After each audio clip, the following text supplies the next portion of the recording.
Welcome to Return to Center, Day 2.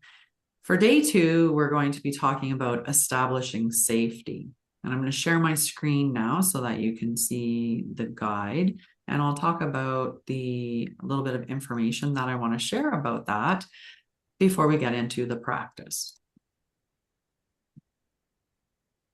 Okay, I think it's up for everybody. Just to confirm, thumbs up, you can see the perfect. So this is the guide that goes along with it. We've seen this yesterday, and we'll continue to look at it each day through the recording. Day 1 was arriving here. This is where we were grounding into our body and just checking in on what it's like when we just are here. And today we're going into establishing safety. With today, safety is not about the kind that comes from reassurance or positive thinking. Okay. It's not convincing yourself that everything is fine.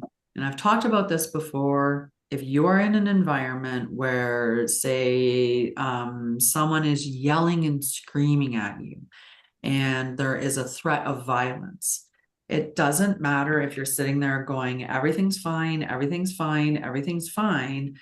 In that environment, your body knows you're lying.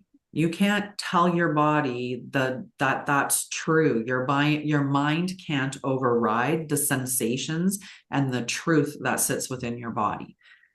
What we're talking about because what we're talking about is not just, it's your physical and neurological state. That's a better way to do it. So we're talking about safety as a physical and neurological state. Your nervous system does not respond to ideas. It does not respond to, it doesn't even understand the difference between you thinking something in jest and you thinking something truthfully. So even if you were to say, kidding around, I'm so stupid. And then your body doesn't know that you were saying that as a joke. Your body hears that you think that, and that's what it feels or what it registers. So your body, what it's responding to is the cues in the environment around you. It responds to your pace. The faster you walk, the faster you talk, or the faster that you do anything, such as drive a vehicle, because that is an avatar of you. The faster that you're doing those is cueing to your body that you are in an urgent state and that you're in this dysregulated space, that there's something unsafe that you're propelling yourself either away from or towards. So the next is your tone, the tone of your voice. That tells a lot about your nervous system state as well, right? Think about when you get agitated or aggravated, your tone is going to rise. Your breath becomes shallow and sits within your chest. Your posture could be leaning forward or it could be collapsing into itself. And either way, that's going to make your respiration shallow. Then you have the rhythm that your body is going through as well.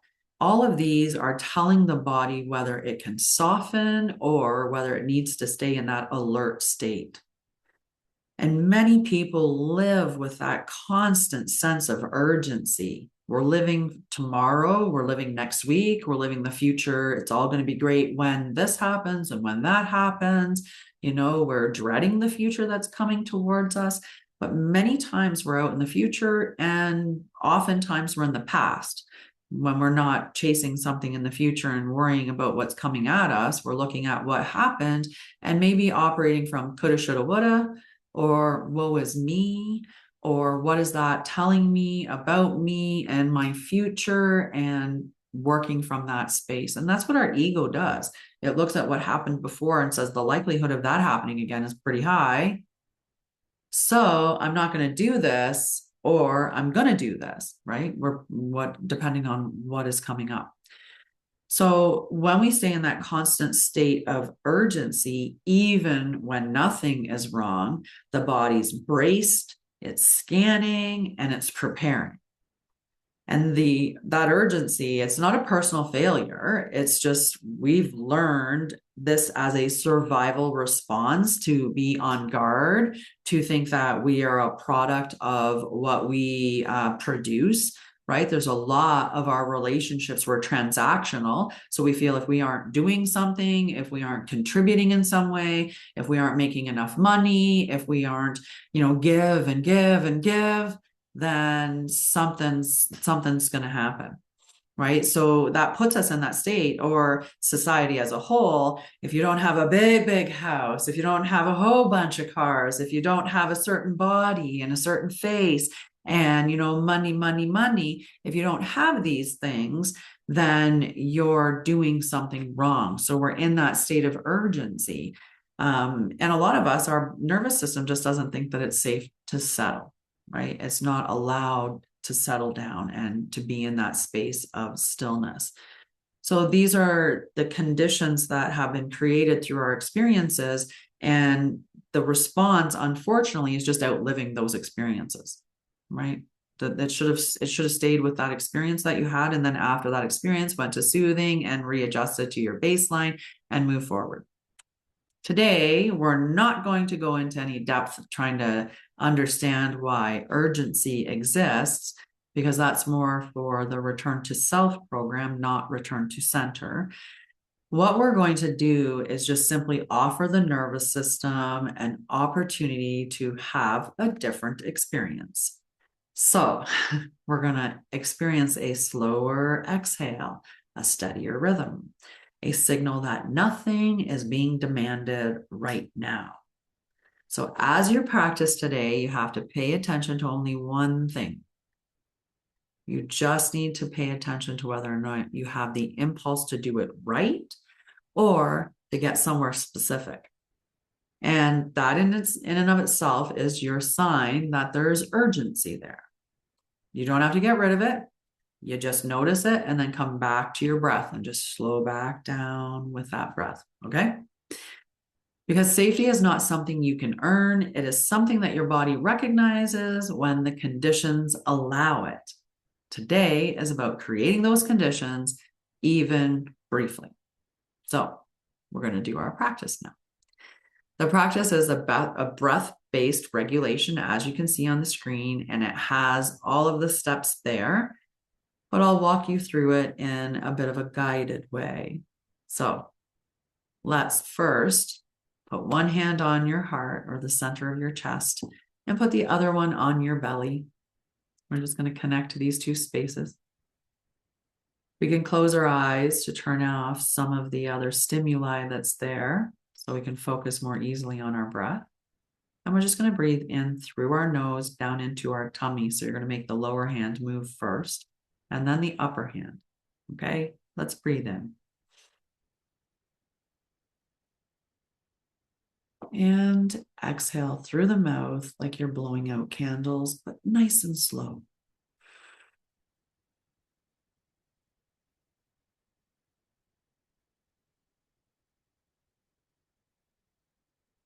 What I want you to do is just notice any changes in your body after just that one breath.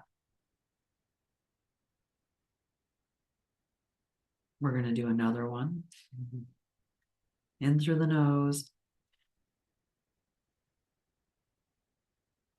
out through the mouth.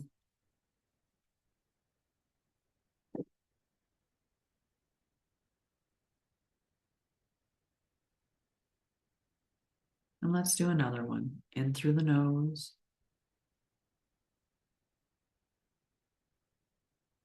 out through the mouth.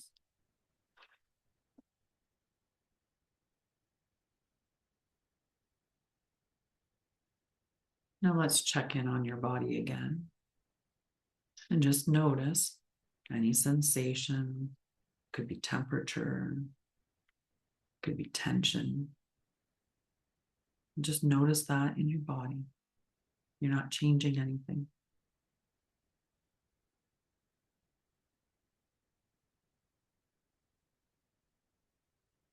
Take another breath in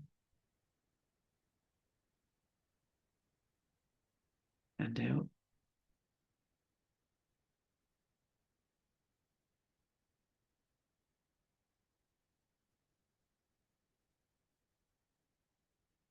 Another one in. Out.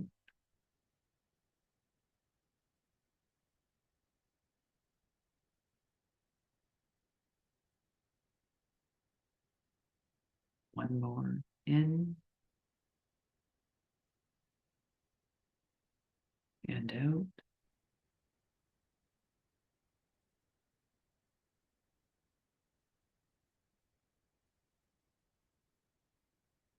Now scan your body one more time, noticing any change or any new sensations or any that are still there from before.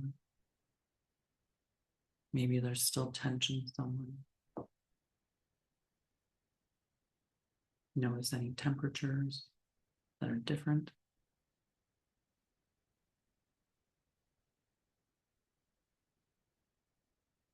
And once you're done scanning your body and you're ready, just open your eyes and return back to this moment.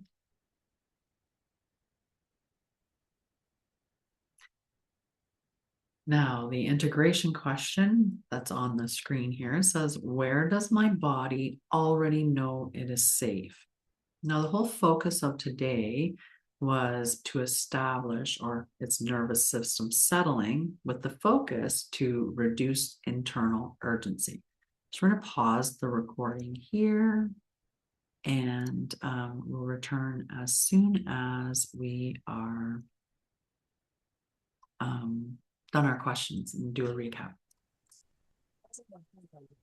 Hi, so we had a good conversation off screen talking about where does my body already know it is safe and also how we experienced that practice, which was really nice.